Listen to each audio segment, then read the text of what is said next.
So we just finished the Middle Ages, and now we are jumping into the Renaissance. This is the introduction to kind of give an overview of the origins. Where did it come from? Okay, the development of the Renaissance. What are the main values of how, as an era, what was it all about? Okay, so if we just jump in and talk about where did it originate, we're talking about Italy as the main country with Florence as the city-state. A lot of the Italian city-states are going to contribute to the Renaissance. They're going to have a new attitude on the world, and it's really characterized by the developments culturally and intellectually in really bringing back the classics, meaning the Greco-Roman values and lifestyle. And we talked about how the Middle Ages was the Dark Ages, so now we're past that, and we're going to see of how by resurrecting a lot of these ideals from the past, right, people are now seeing the world in a different light again. Okay, so Renaissance is a French word that means rebirth, and because the Dark Ages was really where the human spirit was focused on God, and it was not truly revealed. It was in hiding. It was covered. But it's really an Italian phenomenon. In Italy is where they really discovered where humanity is the center of Renaissance thinking, right? The human, the man himself. So the value is placed upon the humans. What are the abilities of a human, right?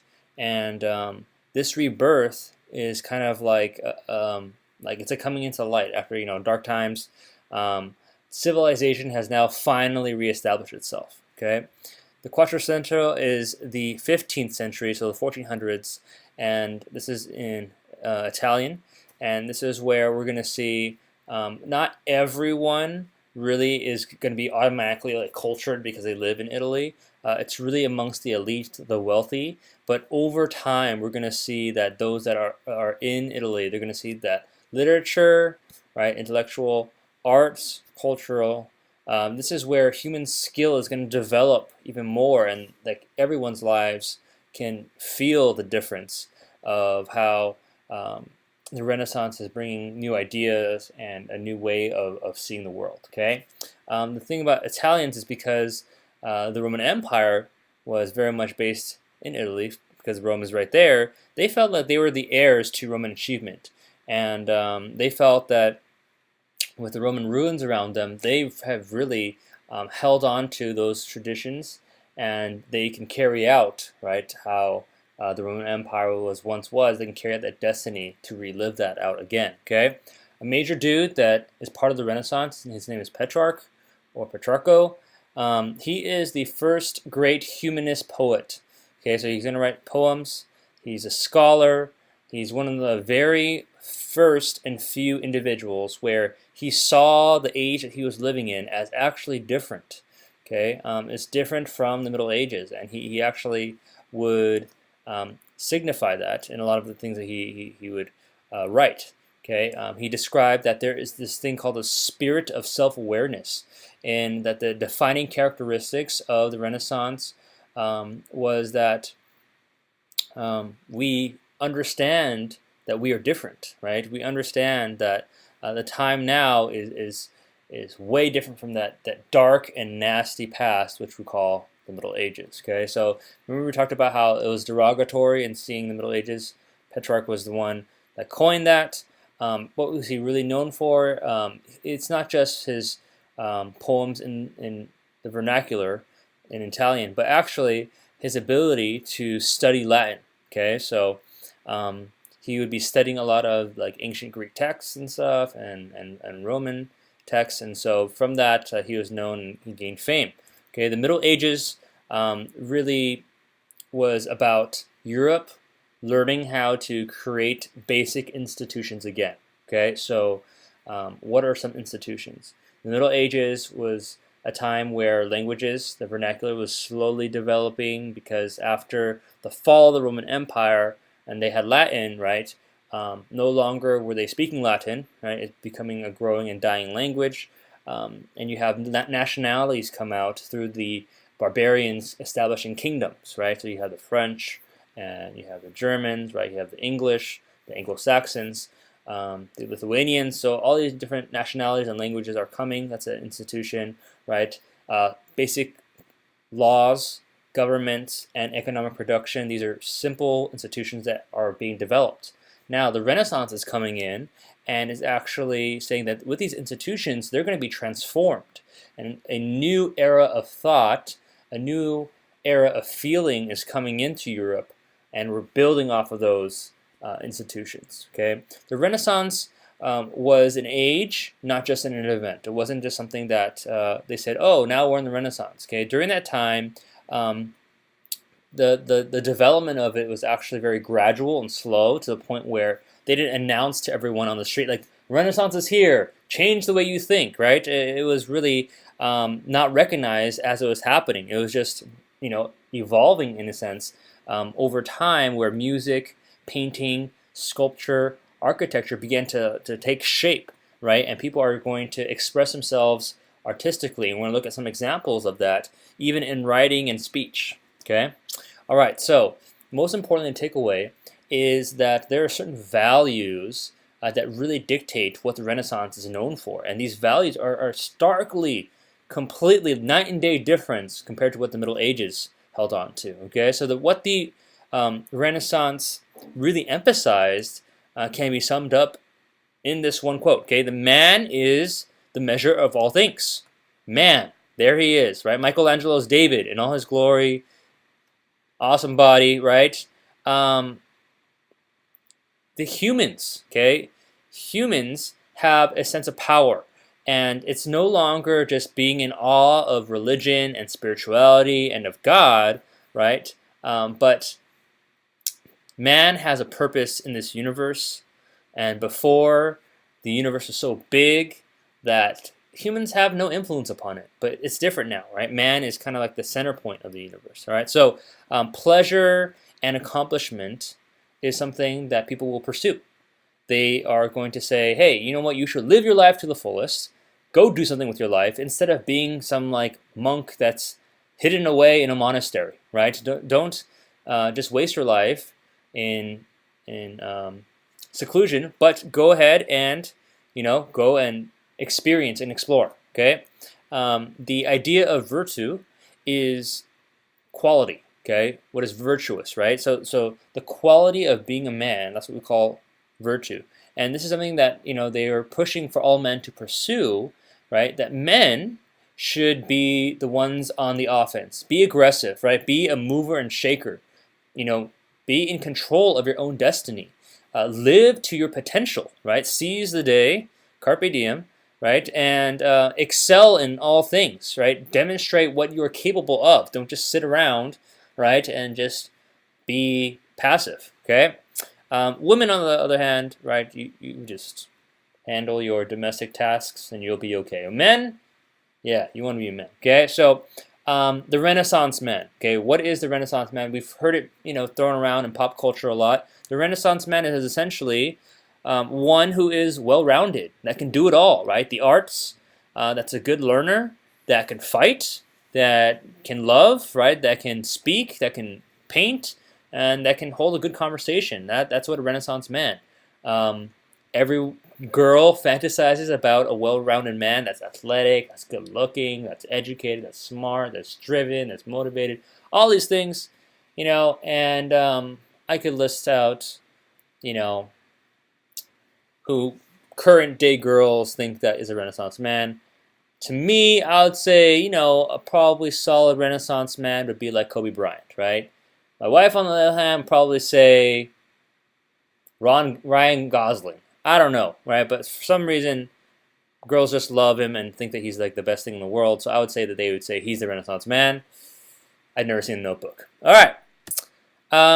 So the individual, okay? Because the Renaissance is focusing on the humans, right? The individual was kind of this new concept in the sense where the individual, if not David, right, but like the human, the person, right, can be expressed and through art, through literature, and exploring and being innovative in the sense of what is the possibilities of what a human can learn and experience. Okay, so we're going to see later on in the next lecture. Okay, what and how men, right, are going to be painted, sculpted, okay, described in words, rhetoric, all that good stuff.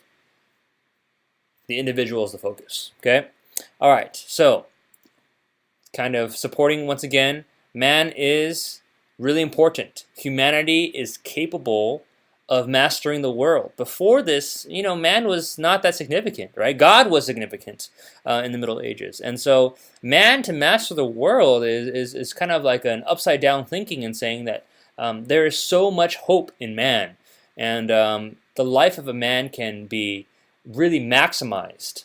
Okay, and this is coming through the time right after the time of the Black Death, right? And so people are having this like different type of attitude towards life, and we'll get into what optimism means. But there's a shift from the spiritual to the secular.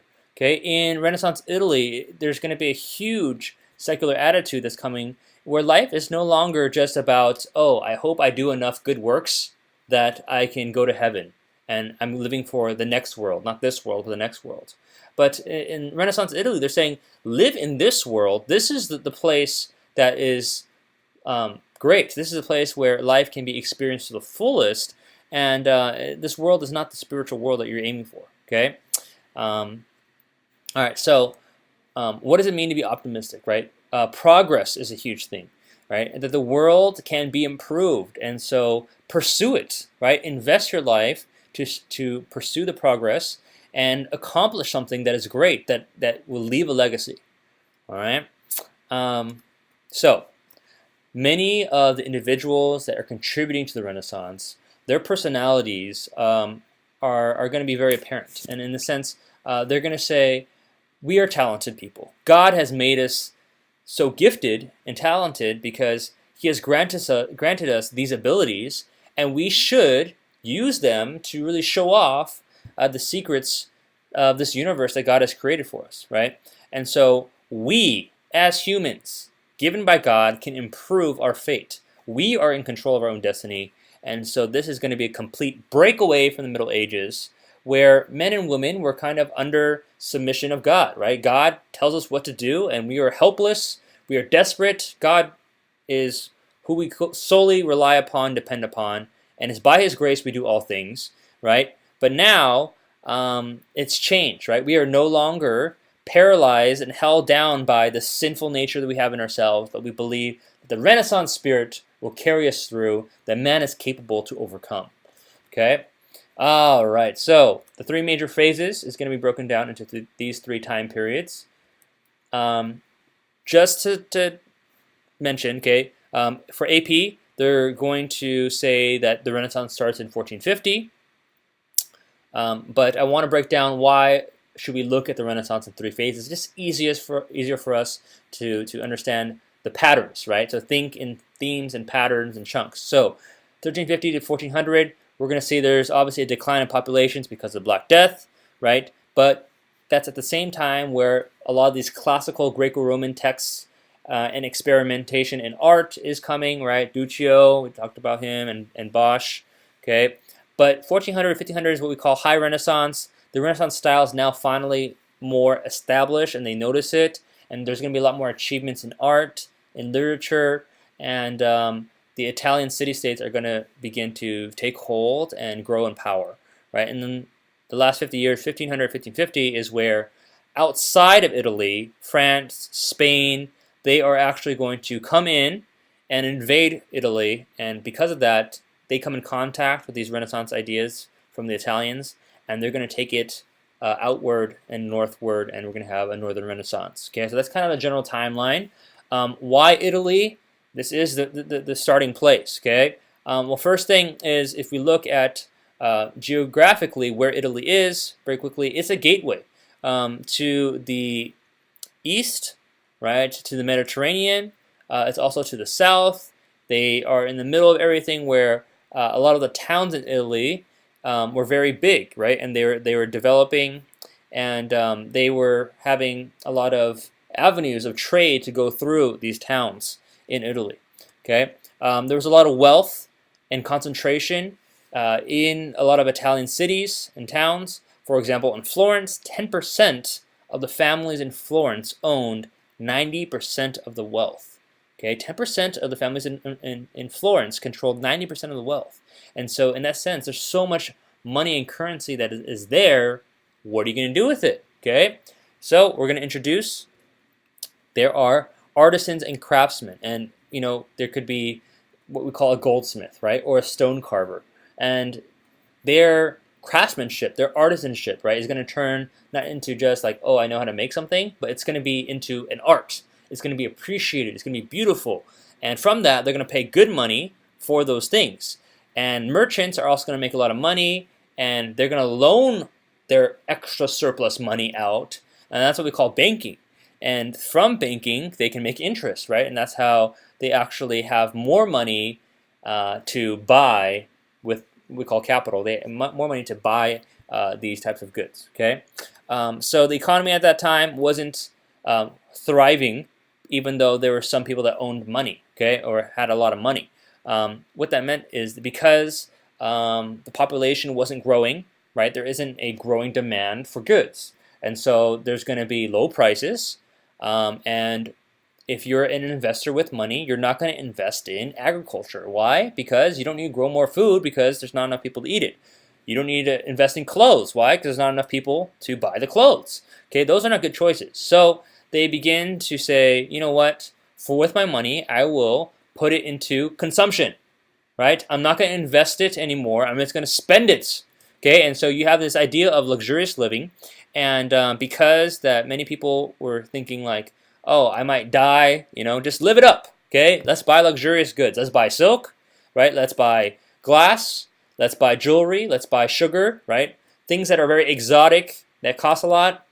I'll buy it. All right. So the desire for luxury goods really inspired these craftsmen to create these extravagant things and make it more quality. Okay. All right. Why Italy? In Italy, they have predominantly what we call city-states, right? These are independent city-states. You don't have a king of Italy at this time, okay? And the popes were either absent at Avignon, or they were still not powerful enough to take claim of the entire country. And so what you're going to have are different types of governments. Here are some of them. You may have a merchant oligarchy, right? So you are focusing on commerce, and you have several of them that work together as merchants. Or you might have a republic, Florence, Venice, Genoa. Okay, they were republics where they have merchants and they run for office, and it's a representative government, right? Or you might even have a despot, right? You have a prince, right? For example, in Milan, right? And they just rule with an iron fist, and whatever they say goes, and they have complete power. Okay, so it really varies in terms of like what each city-state was like. But overall, because there was not one central government, they kind of were able to develop and thrive their culture within their own city-states. Okay, all right, here we go. We're finishing up and just saying Florence is the place where it begins, right? Florence is going to have a population of 60,000 in the 1400s, and they're going to be very wealthy because they have contributing in wool production, and that's where they're going to make money, and with that money they can start opening banks, and I'll explain that more in class. The thing about Florence is that it's considered to be like the mother of modern Europe, right? That's where it's giving birth to the Renaissance, and many really important people, right? The Medici family, Machiavelli, Michelangelo, Leonardo, Donatello, Brunelleschi, Botticelli. These are all really important people we're going to be covering this year, and they come from Florence, right?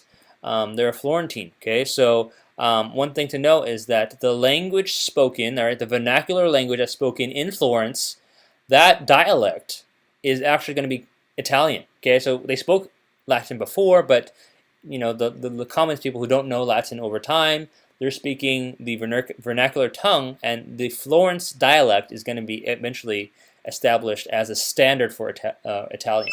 Okay, all right, so that's the origins and values covered. Okay, we're going to get into humanism and looking more specific examples, kind of like through the writings that we've been reading in class so far. Okay.